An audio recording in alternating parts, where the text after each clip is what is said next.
Caddis Maximus here, this time with a review of the Bauer's 1695E-B. There's a couple other Harbor Freight numbers I'll include in the bottom. This is the biggest half-inch drill Harbor Freight's ever sold. What is a little bit hilarious is warranty void if used for mixing, which I think is a little bit odd for a 13 amp drill that's 450 RPM and low and 1750 RPM and high. As you'll notice, this looks like a lot like the Milwaukee Super Hawg, and that's why I put those words in the title. But it isn't a absolute direct knockoff like the worm drive Chicago electric saw. This is a very similar design, but it just is a bit different. The chamfers and things are a bit different, ventilation, different castings. So it's a little bit interesting that it's a Milwaukee Super Hawg knockoff, yet it's not a direct one. The sats are the same, the 13 amp motor, and a lot of the other stuff is, you know, the gear change lever here, the ability to rotate the handle, which is something I don't like just because it makes it a little bit looser. I will end up doing a teardown on this. One thing I will comment is the vents are pretty tight on this unit, and I will be modifying that in the teardown. I'll be cutting out the inner lugs. For a 13 amp motor, that's 2 horsepower. That's an awful lot of wattage, and I'm surprised it has pretty good output ventilation. I do kind of like the idea of the forward-facing vents on the bottom here. So these are known as long handle stud and joist drills. It was actually Black & Decker in 1986 released the first Timberwolf drills, which were that style. That was in response to the Milwaukee whole hogs. That would be like one of these, which are known as a compact folded drill, and it's called folded just because it looks like the spindle. A long drill like this has been folded over in half. These are pretty good, but they're a little notorious because of how short the handles are. So that's the idea why Black & Decker, they spent several years coming up with theirs, and so after enough time, Milwaukee came up with their own version. And being Milwaukee, trying to set themselves apart, what they've chosen is higher RPMs. With the Black & Decker one, as well as that whole hog, are 300 RPM and low, 1200 RPM and high. This is just pumping up the speed. 450 RPM is pretty good, but when you're running really large bits, it will tend to burn them out faster, especially the large 4 5/8 bits. This drill is rated for 6-inch hole saws, 4 5/8 self-feed bits and low. They do advertise of it having a clutch, but neither this or even the Milwaukee Super Hawg, and I was looking it up, actually give you a torque specification. We're on the Timberwolf, the DW124. It's 70 foot-pounds. So this does have a clutch, and I'm suspecting it's somewhere in the 60, 70 foot-pounds of range. And so obviously these drills just give you a really long handle so you can really apply that power, and also part of the advantage is you get a narrower head. A lot of the ergonomics I'm going to complain about, just not very good on this drill, and they're not very good on the Super Hawg. I've never owned a Super Hawg. I've seen them at pawn shops sometimes for some real reasonable prices. Never liked them once I learned about the Timberwolf, and we'll get into that. This does have a side handle, but just like the Milwaukee, it's more of a standard small thread side handle, and being a more inferior grade of aluminum, I'm sure, as compared to a Milwaukee, those threads are going to get stripped out. And I've already read about the Milwaukees, the threads getting stripped out. Some people like this. This type front handle. This is known as a Rhino horn handle because that's kind of what it looks like, a rhinoceros horn, one large center horn. Some people like that, and manipulating the drill in these type of directions, it's fine, but when you start getting sideways is where this handle really becomes an Achilles heel. It's really awkward, and as with the Super Hawg in this one, the gear case is really wide, really bulky. It's actually pretty hard to get a good, reasonable, and ergonomic grip to manipulate this drill, and when you are gripping it, oftentimes you may be bumping into this gear change lever, maybe even causing it to want to switch. It is super easy to switch. They even use spring-loaded engagement, which means that unlike even the DeWalt, when you change gears, it'll get stuck and you'll have to rotate the chuck back and forth, but that's not the case in this one. They have some type of a spring-loaded mechanism in there, so when you're changing gears, you can just rotate the knob like normal, and then just give the chuck a little turn to make sure it engages. I did like that aspect. And the fact that it has a heavy-duty boot. Too bad this thing weighs 16.5 pounds. It's the same weight as a skill saw. It's really surprising. They made this head and on the Super Hawg so wide because they made the gear train kind of wider so that this head could just get a little bit flatter, but that unfortunately doesn't really work out the best, and that's the big unfortunate problem with this thing. One of the other issues is you can see how far the chuck is in the middle of this head. There's just this huge area, so when you're over the top of it, you can see right there, you have to be almost looking at the side of it to really get a good look. If you have a bit hanging out, it's a little bit easier, but there still is just a huge area that's obfuscated, and obviously this thing is not going to get very tight in the corners. So Super Hawgs and these are good for new installation contractors where you have a lot of space, but I would think plumbers and remodelers, they're not going to like the weight of this. This is not anything an electrician would use. This is way too heavy and bulky for the size of holes they use. Electricians use drills like these, which get into many situations, offer more than enough power for the smaller bits they use. Just people get into trouble when they're trying to run very large bits with these types of drills and blow out the gears, and that's what these are really made for, is pretty heavy duty drilling, and that's what makes it so ironic that the Bauer isn't rated for mixing. Oh, and I should note, we'll just do a comparison. A gooseneck compared to this can't get anywhere near the spaces that one of these can. And of course would have no hope of getting into a space like this Milwaukee half-inch drill. This is the smallest right angle half-inch drill I've ever seen. And I should say that for the retail price, which seems to be $150 online, in some stores like mine, I'll get to that in just a second, it's $170. Harbor Freight needs to work on their price consistency. I did pay much less than that from Harbor Freight. It gave me an opportunity to review it. I am going to do a teardown video because I do want to see, because there's a huge amount of engineering in this tool. Besides the rotary hammer, it's by far the most complex and expensive drill Harbor Freight's had. It's just the ergonomics on these, as well as the Super Hawgs, really just suck, and they're just too heavy. And you really have to say, I need that extra speed in this format of drill. As far as from Harbor Freight, yeah, you're going to be pretty satisfied. It is half the price of the Milwaukee. But I'm going to tell you, you're going to want a Timberwolf. You're going to actually want one of these if you're going to do it professionally. This will get you through if you don't have much money, but you'll quickly learn. The problem with the Milwaukee Super Hawg is they tried to set themselves apart too much in extra speed.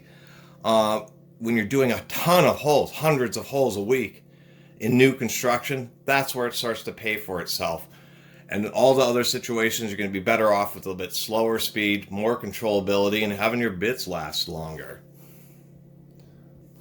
And so I'll do a couple holes, just a small slow speed hole, and then a hole on high speed.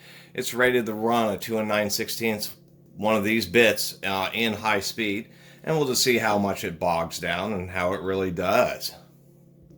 I should mention that the handle is a bit bulbous. The ergonomics aren't that great. It has a very stiff spring because it has to have a 13 amp switch in there, but it's a really narrow switch. Will make your fingers sore after a while, even though, man, it really is pretty nice. One of the issues that's happened with whole hogs and will happen with this is there's just two screws holding on this Rhino horn. So as it gets sent down and banged around, it's hitting on the front edge of this Rhino horn. That's creating leverage and does inevitably work the screws loose. People have had to retighten them, even on Super Hawgs, until the point that they strip out.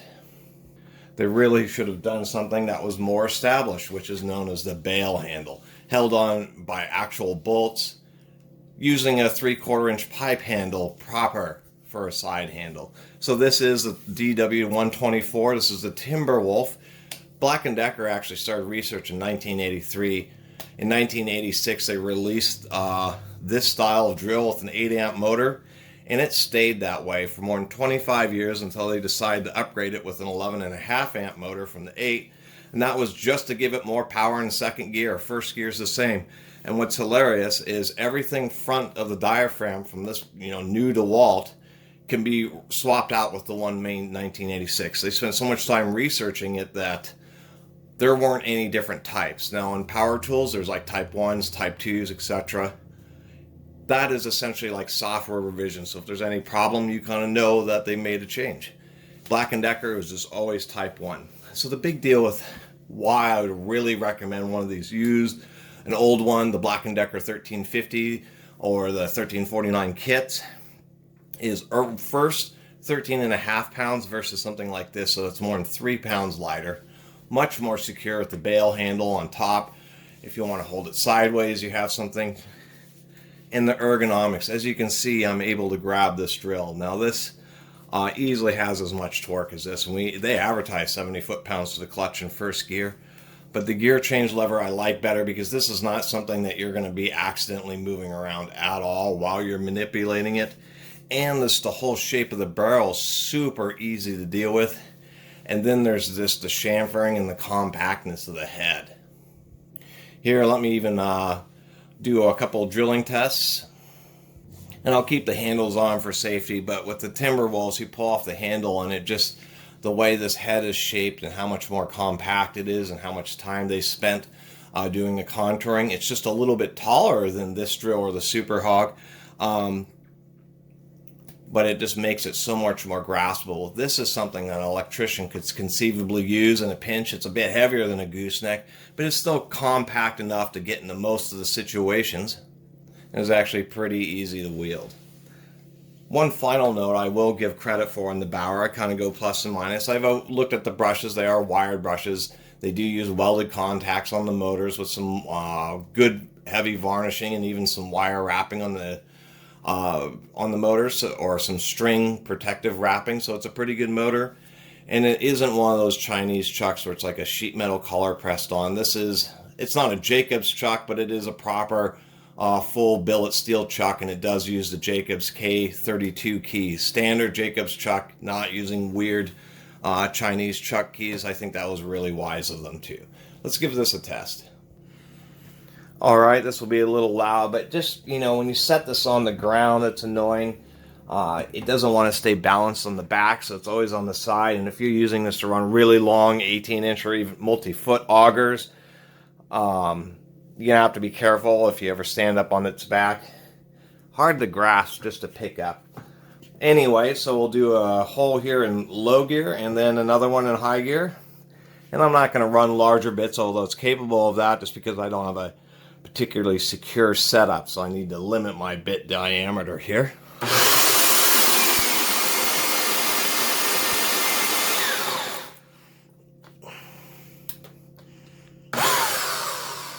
No problem there in first gear. Let's go and switch it up to 7th or 2nd. Alright, here we are. We'll try it in second gear. It should do this pretty good, but we're going to just see how much it wants to bog down. We're at 1750 RPM, which is really, it'll get a lot done with one of these self-feed bits, but it will overheat and start burning up the edge. And you only can do that in softwoods, pines. You're not doing this through oak and walnut. I did let go of it, but it seemed like it'd be fine. It did bog down some. You could hear it working, but definitely will do it. But this is the limit in pine. I'm sure it wouldn't do that at all in other situations. I will admit the gear change lever is easy to use, so in this situation I was able just to easily switch it to low. That way I could pull this out more quickly. I can tell you one thing, a lot of people are going to have bits falling out of the Bauer and Super Hawgs just because there's just so much. The chuck, and I'll talk about that in a second here, but all this extra clearance on this Timberwolf here with the chamfer and the smaller diameter head means it's a lot easier to get the chuck key into these various holes and make sure that you tighten in all the holes to keep that bit nice and tight. That was really pretty annoying on the Bauer. We're going to do the same thing. Now, obviously, this is slower. This is 300 RPM, not 450 in low, and only 1200 in high. This is just since I've been talking about it, so you can see and hear its operation. I did a review of this, but it was just a table review. I don't think I even demonstrated it. Make sure I am in low. I am. You notice that. This thing's 3 to 3.5 pounds lighter. Really makes a big difference in wieldability.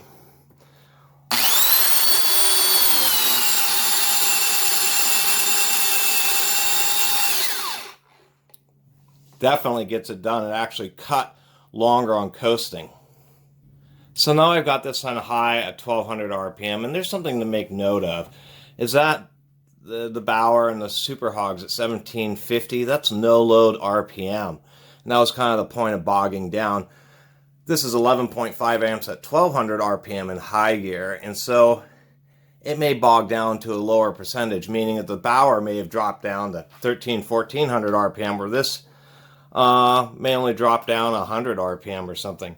Let me get this repositioned here, and we'll do another cut. Sorry this video is turning out so long. Power tool videos just do. So oh well, here we go.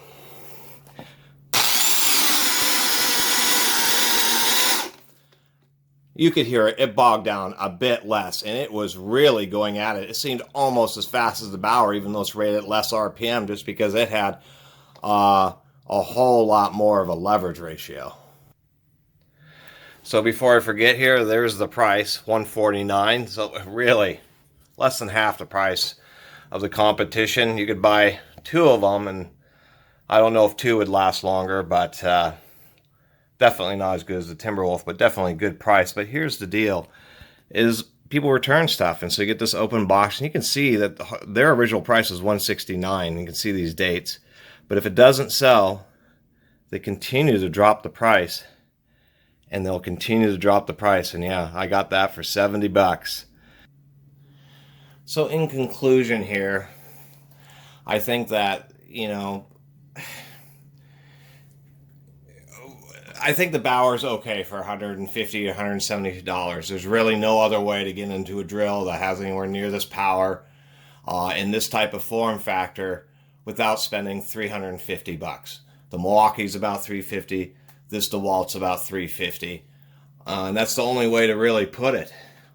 But if you are thinking of buying this to use instead of a much more expensive drill, and you're doing it for a living, these tools are making you money that's putting food on the table, I'm going to tell you, you're going to really appreciate spending the money on a Timberwolf.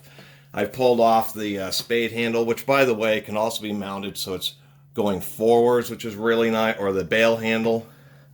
But if we start looking at this, the design and the obtuseness of this drill compared to something that's spent years being developed, we can just see that. We can turn it to the side here, just so much more elegant.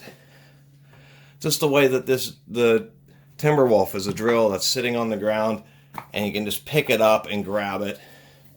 Grab onto the head. Most people don't use any handles, and this is something you can. You just grab onto the head, nice chamfers. This is a tool that really is meant to get some work done. I think this tool here is more about paper bragging rights than, and it's associated Super Hawg is more about paper bragging rights and actually making a tool that's really going to be essentially iconic and stand the test of time and really prove itself, even if you got a little more RPMs. When you're talking about pounds of extra weight, extra size, much less usability. It's a bear to get into the chuck keyholes on this drill. With this big old platen here, it just makes it just a real nightmare, and you're gonna have a hard time making sure that the bits are really tight, and they're gonna get loose because of that. This, just with the clearances, you just put the key in all 3 positions and just no problem. Really like how they did that, the way it's, you know, inset, so you even have clearance down here. No doubt about it. Find one of these used if you can. Otherwise, I'd go for the Bauer. And for what I paid for it, it's going to be great for actually, like, you know, remodel work stuff where you tend to beat up tools, loaners. This will be the loaner. Somebody wants to borrow a tool, they can get a forearm workout, and I'll loan them the Bauer, and I won't feel bad because I only paid 70 bucks for it. Anyway, I really appreciate everybody watching and subscribing. And if you haven't subscribed, please do. Until next time, Catus Maximus out.